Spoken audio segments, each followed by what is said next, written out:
Hi అండి, welcome to make life beautiful in Telugu channel. ఇవాళ నేను మీకు ఒక స్నాక్ రెసిపీ చూపించబోతున్నాను. హెల్తీగా, టేస్టీగా, సింపుల్గా చేసుకుని మెంతి వడలండి. అందుకోసం ఒక కప్ వరకు కందిపప్పు తీసుకున్నాను. ఏ కప్పుతో అయితే కందిపప్పు తీసుకున్నానో అదే కప్పుతో పచ్చిశనగపప్పు కూడా తీసుకుంటున్నానండి. అలాగే అదే కప్పుతో మినపగుళ్ళు అనేవి తీసుకుంటున్నాను. ఈ మినపగుళ్ళు ప్లేస్లో మీరు మినపప్పు కూడా తీసుకోవచ్చు. అలాగే శుభ్రంగా 3 సార్లు వాష్ చేసేసుకొని ఒక 4-5 గంటల పాటు నాననివ్వాలండి.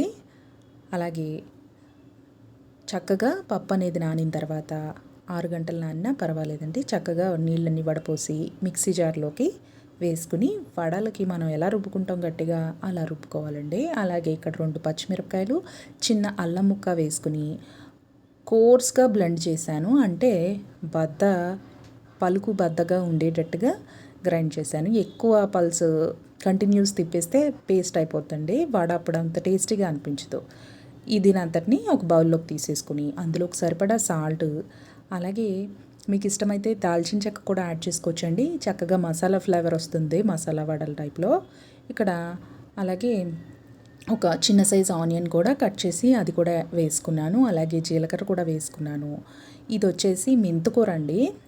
మెంతికూర అనేది కడిగేసి కట్ చేసేసి దాన్ని యాడ్ చేసేసాను. మనం తీసుకున్న ఈ 3 కప్పులు పప్పులకిని 1 కప్పు మెంతికూర వేసుకుంటున్నాను. సో మెంతికూర అనేది డామినేట్ చేయదు. పాలకూర అయితే ఇంకా కొంచెం ఎక్కువ వేసుకున్నా పర్వాలేదు. మెంతికూర ఎక్కువ డామినేట్ చేసేస్తే చేదుగా అయిపోద్ది కదండి, తినరు కదా. అందుకనేసి 1 కప్ వరకే తీసుకున్నాను అనమాట. చక్కగా వేసిన ఇంగ్రీడియంట్స్ అన్నిటినీ మిక్స్ చేసేసుకోవాలండి. ఈలోగా డీప్ ఫ్రైకి ఆయిల్ పెట్టుకొని తర్వాత మిక్స్ చేసుకుని తర్వాత ఇలా మీకు నచ్చిన షేప్లో, మీకు నచ్చిన సైజులో వీటిని చిన్న చిన్నగా అన్నా వేసుకోవచ్చు, లేదా మీడియం సైజులో వేసుకోవచ్చు. హోల్స్ పెట్టకుండా వేసేస్తున్నాను. అలాగా దీంతో మొత్తం పిండితో వడలన్నీ వేసేస్తున్నానండి. గుర్తుపెట్టుకోవాలండి, ఎప్పుడు డీప్ ఫ్రై ఎప్పుడు చేసినా సరే వడలు కానీ ఏమన్నా డీప్ ఫ్రై ఐటమ్స్ మీడియం ఫ్లేమ్లో పెట్టుకోవాలి.